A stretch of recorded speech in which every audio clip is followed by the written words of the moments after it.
Endelea kutufuata. Somo letu la leo linasema amri 10 za Mungu. Amri 10 za Mungu. Tunaona namna ulimwengu leo, hata nchi yetu hii ya Kongo, hata sijue nchi mbalimbali za ulimwengu huu, nchi za Afrika, nchi za bara ya Amerika, hata za Asia, tunaona kila nchi inakuwa na katiba. Na katiba hii iko sawa nini? Amri za kila nchi. Kunakuwa katiba, tukaenda katika nchi ya Kongo, kunakuwa katiba za afya, yaani wanayoita le code de la famille. Kunakuwa katiba za mahakama ambazo wanaita le code penal. Kunakuwa katiba za kiraia ambazo wanaita constitution. Ndio maana ndugu zangu, hakuna hata barabarani wale wanaochunga barabara, wa askari wa barabara ambao wanaitwa wa polisi, wanakuwa pia na katiba za barabara. Ukaona hata nyumbani mwetu, kila mtu na bibi yake na watoto wake, kunakuwa katiba. Ukaona ukafika hata masomoni, shuleni, hata kazini, hapa kwenye redio, kunakuwa katiba. Wanasema inapofika saa hivi na hivi, hii ndiyo katiba. Kipindi fulani, hii ni katiba ambayo imetolewa. Sasa kwa Mungu itakuwaje? Amri ni ngapi? Unaposoma Kumbukumbu la Torati mstari wake sura yake mstari wa 10, aya yake ya 10, mlango wake wa 10, aya yake ya 4, inasema Mungu akaandika maneno 10. Amri za Mungu ni 10. Na amri hizi zinapokuwa 10, mutu hawezi zishakia na kuleta vitu ambavyo vinaendana mbali na amri hizi. Unapozitafuta unaweza kusoma kutoka 23 mpaka 7. Hata katika Agano Jipya unaweza kusoma Luka 18:18. Unaendelea pale. Kuna kijana mmoja aliyekuja mbele ya Yesu, anamuuliza, "Mwalimu, nifanye nini ili niurithi ufalme wa mbinguni?" Yesu alipoona swali hili la maana la kijana huyu, akamwambia, "Kijana, je, umejua amri?" Kijana akasema, Yesu akataja amri hizi moja kwa moja. Zile zilizokuwa pale ilikuwa amri za upatanisho wa wanadamu, kwa sababu amri 10 zinagawanyika kwa vipande viwili. Kuna 4 za upatanisho wa Mungu na wanadamu, kunakuwa na 4 za uhusiano wa Mungu za watu kwa watu, na hivi ndivyo ziliandikwa kwenye mawe. Zile 4 ziliandikwa kwenye jiwe moja, na hizi 6 za uhusiano wa watu na watu ziliandikwa kwenye jiwe yazo. Ndiyo Yesu alipokutana na kijana huyu, alipomuuliza, "Unajua amri?" alimuleta katika amri hizi 4 za hizi 6 za uhusiano wa Mungu wa wanadamu. Akamleta, akamtondea, akamwambia zo pale. Huyu akasema, "Mimi nimejua hizi zote tangu utoto wangu." Aina ya amri au ya sheria, kwa sababu kuna neno sheria, amri, ordonance yaani mapatano, kunakuwa alliance yaani agano. Hivi vitu madone vinakoroga watu ambao hawana ujasiri, ambao hawashikilie Biblia. Lakini amri ni 10. Sheria ni nyingi sana, hata zile maordonance na zile maalliance yaani maagano, nazo ni mojawapo ya masheria. Kunakuwa na amri, nazo ni mojawapo ya sheria. Kuna katika Israeli kulikuwa aina 6 ya sheria. Kulikuwa sheria za uhuru, les lois morales. Hizi sheria za uhuru ndizo tunapata katika Exode 23 mpaka 17. Kulikuwa sheria za afya, yaani les lois de sanitaire. Kumbukumbu 23:13, Waisraeli wote waliombwa wachimbe wachimbe wese wanapoenda chooni. Hii ilikuwa sheria ya afya. Kulikuwa sheria za ulimaji. Waisraeli, Kumbukumbu 22, walipolima waliwaomba mtu alime mmea mmoja shambani asitie ile kukutia kumelange, kuchanga mimea. Unapanda muhogo, unatia mokalanga, unatia mosoja. Hivi katika ulimaji wa Waisraeli havikuitikiwa. Kulikuwa sheria za mazingira. Kumbukumbu la Torati 22:6, mtu unapokutana ndege na mama yake, haikuomba uwe ndege, uwe kitoto na ubebe na mama. Iliomba unabeba vitoto, unaacha mama. Kulikuwa sheria za kiraia, les lois civiles, kutoka 22 verset 1. Mtu alipokuwa akikosea mwingine, iliomba apate malipizi namna inatendeka. Kwa mfano, mtu haezi lala na mama yake, na pale alikuwa akiuawa. Hii ilikuwa mojawapo ya sheria za kiraia. Kulikuwa sheria za mapatanisho, Walawi 4:1 mpaka 4. Na hizi sheria za mapatanisho ni hizo zilizokuwa zikitumika katika hema. Makuhani na Walawi walikuwa wakizisurukia ili zifikishe umutu kwa upatanisho kwa ajili ya zambi, kwa sababu watu wote wa wakati wa Waisraeli, zambi ili itoke iliomba wachinje mwana kondoo. Na sheria hizo zote zilizohusu mapatanisho ya mwanadamu ya kumwondoa kwa zambi ilikuwa sheria za upatanisho, Walawi 4:1 mpaka 4. Jumla ya sheria zote zinapokuwa na amri 10 na sheria za afya na za ulimaji na za nini na maagano zote ambazo wana wa Israeli walishika zilikuwa 613. 613 lois. Minakuwa na sheria hizi katika kitabu. Unaweza hata kusema unakuwa na bezwe nacho, unawasiliana nami 0994 330980 na nitakupa hizo. Sasa ndugu zangu, amri ni za wapi? Sababu watu wengi wamewaza amri zimeisha, na wengine wanasema haziko hata katika Biblia. Tunaposoma kitabu katika Agano la Kale na Jipya, amri zinakuwa humo. Kuna amri 10, nazo ni hizi: usiwe na miungu mingine ila mimi. Katika Agano la Kale kutoka 23, na katika Agano Jipya, kwa sababu watu wengi wanasema haziko katika Agano Jipya, ni Yohana ya kwanza 5:21. Na katika katikisimu, katika kitabu cha sala kupaja ya senge, katika katikisimu wanasema usiwe na mungu mwingine. Ukaenda hata kwenye makanisa zengine wanashuhudia usiwe na miungu mingine. Hapa amri hii inaenda mzuri. Unapofika kwa amri ya pili, inasema usijifanyie sanamu ya kuchonga, kutoka 20 verset 4 Agano la Kale. Katika Agano Jipya, Ufunuo 22:15, Ufunuo 21:8, Wakorintho wa kwanza 10:4. Katika kanisa la katikisimu, katika kanisa mama hili la Katoliki, wamegeuza amri za Mungu kuliko kufanya amri ya pili hii. Wameitosha, wameizima inayosema usijifanyie sanamu ya kuchonga. Wametia ho ya tatu inayosema usitaje jina la Mungu wako bure. Lakini ukaenda soma amri hizi katika Biblia ambayo inaitwa Makabayo au Biblia ya Yerusalema, zinaandikwa hivyo hivyo kama Kutoka 20 ya zengine mabiblia za Kiprotestanti. Lakini inapofika katika Makabayo inaandikwa vizuri. Lakini wanapofundisha wanafunzi katika makatikisimu, kwa sababu makanisa hayo, makanisa za kanisa hili zimetiliwa kwa masanamu, wametosha hii sheria ya pili ya kuabudu sanamu, wameizima na kuiondosha katika vitabu vya katikisimu. Lakini unapoiona katika Biblia ile ya Makabayo, la Bible de Jerusalem, ambayo iliundwa na hii kanisa mama ya Katoliki, amri hii inakuwa pale, lakini wanatosha katika vitabu vya makatikisimu.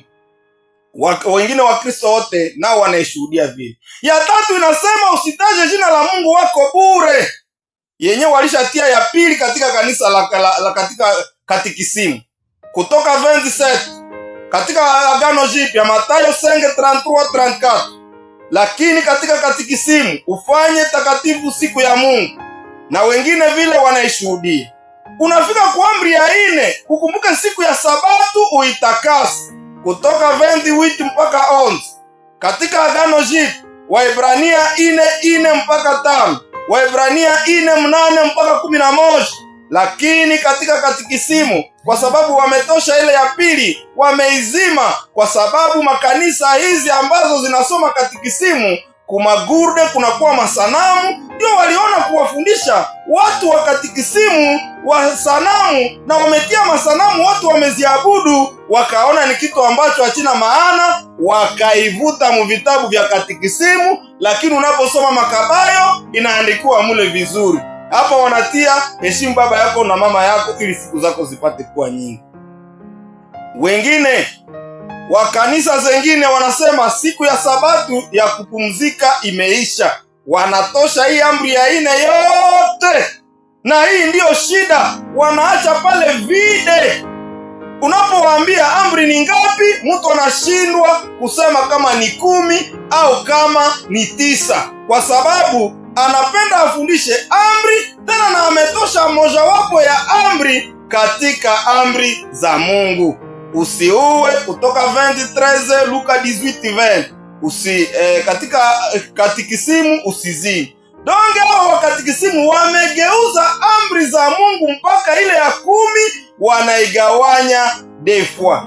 Shida ya amri ni nini? Moja, watu wamependa wafundishe amri za Mungu, lakini wanatoshamo amri moja ambayo mamilioni na mamilioni ya watu wameshindwa, na wanapofika kwa ile amri wanasema ile ilishakaisha, yote imekwisha. Ukamuuliza, na kuua ilishakaisha? Ati hapana. Na kuiba ilishakaisha? Hapana. Na usiue? Hapana. Lakini unapofika kwa amri ya 4 ya Sabato, siku takatifu ya kupumzika, mara moja wanasema ilishakaisha. Hii ni shida kubwa ya Wakristo, hii ni shida kubwa ya mapasta. Sisi wapastere wote tuliokimbia huko avec Martin Luther, tungakuwa watu ambao wanakuwa serie, yaani sisi wapastere wote wa protestanti tungakuwa watu sahihi, tungaenda kanisani siku ya Sabato. Lakini kwa sababu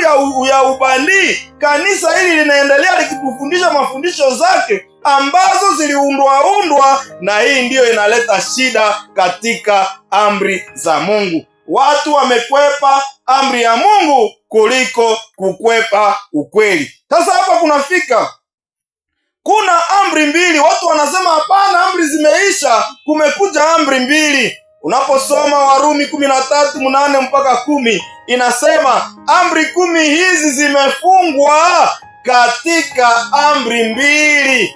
Penda Mungu wako kama unavyoupenda Mungu wako, na penda jirani yako kama unavyojipenda. Na zimefungwa namna gani katika 2? Upendo wa Mungu ni hauwezi taja jina la Mungu wako, hauwezi enda pigia magoti sanamu unapoiomba iti Maria utuombeye, kwa sababu amri nasema usijifanyie sanamu ya kuchonga. Hauwezi enda pigia magoti mtoto yako na unatia hii makundo huku mukiuno unaposema na kuenda kwa wafumu na kuenda sijue wapi. Hivi vyote na umeenda kwa upotovu wa amri ya Mungu. Na hii ndiyo penda Mungu wako, na penda jirani yako. Mtu ambaye unapenda hauwezi enda muibia, hauwezi enda muzini naye, hauwezi enda wasema uongo, hauwezi enda tamani bibi yake.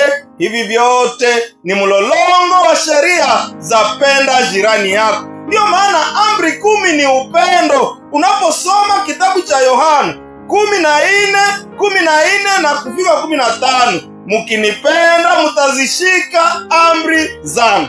Amri za Mungu ni upendo. Ukasoma Yohana ya 1:3 unafika mpaka 1 mpaka 7, Mungu anaendelea kusema, siseme kuniko ya kwamba nilikuja nikawaletea amri mpya. Hapana, sikuleta amri mpya, lakini ni zile amri za zamani. Hiki ni kitu cha kuzingatia. Kuna kwa nyingine shida kwenye amri Watu wanasawaza Mungu ameacha amri, ameleta agano jipya. Unaposoma kitabu cha Waebrania 8 unaanzia kwa shairi la 8 mpaka la 11, linasema kwa sababu agano la kale lilichokesha wana wa Israeli, iliomba Mungu aandike agano jipya, na agano jipya maana yake aliandika amri katika mioyo yao. Watu wanawaza agano jipya maana yake ni kusema kuzima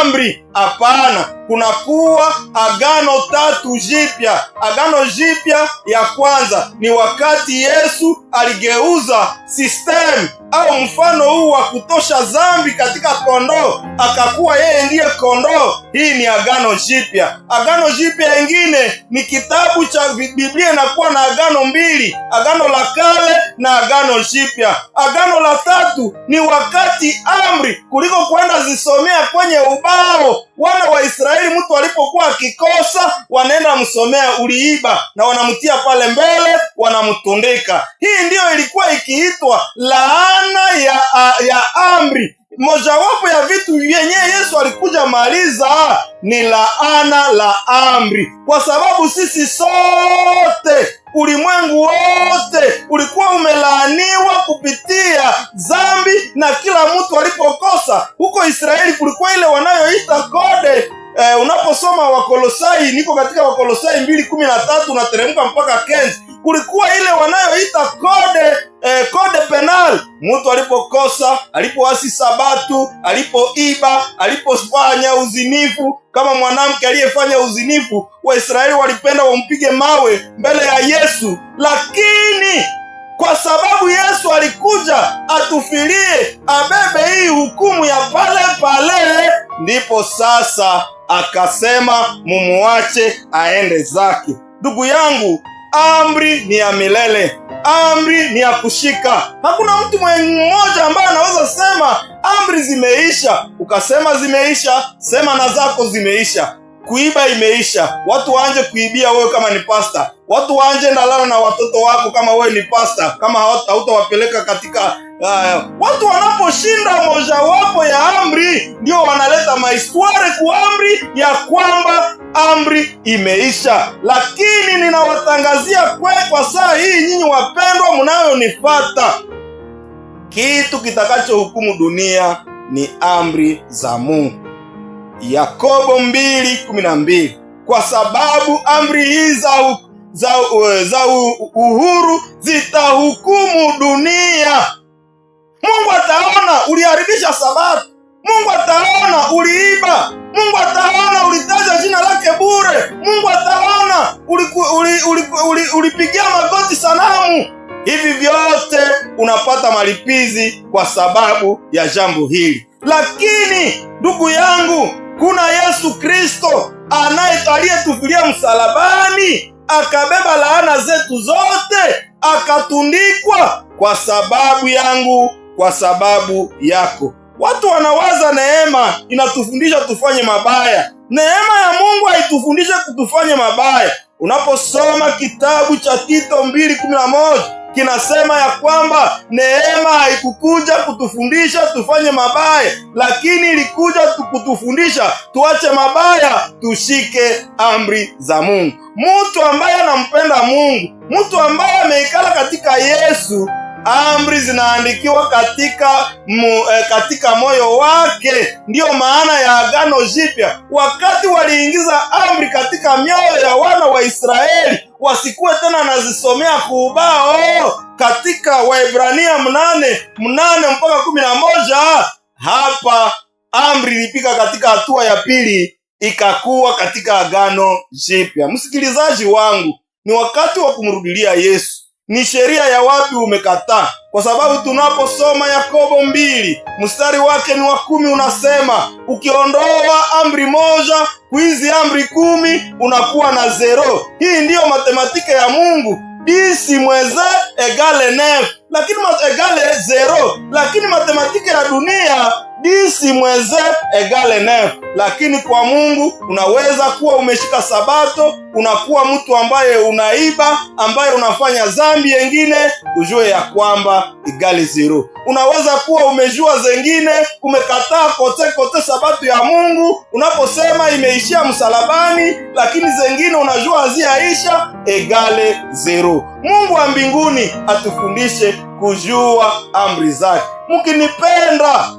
mushike amri zangu, mkinipenda mutazishika amri zangu. Siseme ya kwamba nimewaletea amri mpya, ni ile ile ya zamani. Ndugu yangu wewe unayenifuata, je, unampenda Yesu? Maisha yako unapenda utembelee Yesu? Unapenda Yesu aingie katika moyo wako? Unapenda umpende Yesu? Condition sine qua non. Amri haziwezi kutuponesha. Tunapo daboro itika Yesu, ni Yesu ndiye anakuwa mwalimu wetu, na yeye ndiye anatuponesha, na yeye ndiye wokovu wetu. Na sasa anasema mkinipenda mutazishika amri zangu. Katika jioni hili, wangapi wanapenda wazishike amri za Yesu? Zipate wazishike amri za Yesu, wapate kuandama maisha kama Yesu, kama vile alivyoenda akatembea, anaposhika maneno yake ya Mungu. Mungu wa mbinguni, Mungu wa baba zetu akubariki. Ikiwa umekata hatua hii, unaweza kuja kuwasiliana na mimi. Minakuwa tayari kwenye namba ya 0994-33-09-80. Hii ndiyo namba ambayo mimi nakuwa nayo. Unaweza hata kuwasiliana na mimi. Unaona, hata Mkristo mmoja ambaye anakuwa wa kanisa la Waadventista la hapa Beni sana, unawasiliana naye ili unione na utaniona mbio. Mungu wa mbinguni atufundishe kuishi amri zake, ili atakapokuja mawinguni amri hizi zisikuwe kwetu laana, lakini tuwe tumezishika. Tutaenda kwa maombi. Tuombe. Baba yetu wa mbinguni, jina lako lipewe sifa, kwa sababu wewe ni Mungu mkubwa sana. Tumejifunza maneno yako kupitia amri zako takatifu. Tunakuomba sote ambao tumesikia maneno haya, kila mtu kwa kipekee uje ukamtembelee. Tufundishe amri zako. Sisi ni wadhaifu kwa kuyajua maneno yako. Kuanzia kwangu hapa mimi na wasikilizaji wote ambao wamefuata somo hii kwa makini, kuja ukaikale katika fikara zetu, kuja ukaikale katika maisha yetu, katika mioyo yetu, ili maneno yako haya yapate nafasi katika mlolongo na maisha yetu. Utakapokuja tuwe wengi ambao watakulaki hewani kwa sababu walisikia maneno yako. Katika jina tukufu nalo ni la Yesu Kristo, amen. Tunakusifu, tunasema Mungu akubariki. Kama unakuwa na magonjwa, unaweza kuwasiliana nasi, tunakuombea kwa sababu tuna hata groupe de priere inaendelea kuombea watu wale wote wanaokuwa na shida mbalimbali. Inakuwa hapa Beni Centre kila mercredi wanaombea watu. Unaweza kuwa na shida, unakuja mercredi hata hii Sabato, na itakuwa vizuri tunapokuombea. Tumaikuwa hapa kwenye mitambo, mimi ni Kambale Sekera, evangeliste wa Francophone Beni Centre. Tunakuwa naye mwongozi, yaani fundi mitambo, ni Eme Paluku. Mbarikiwe sote nyote katika jina la Yesu Kristo, amen.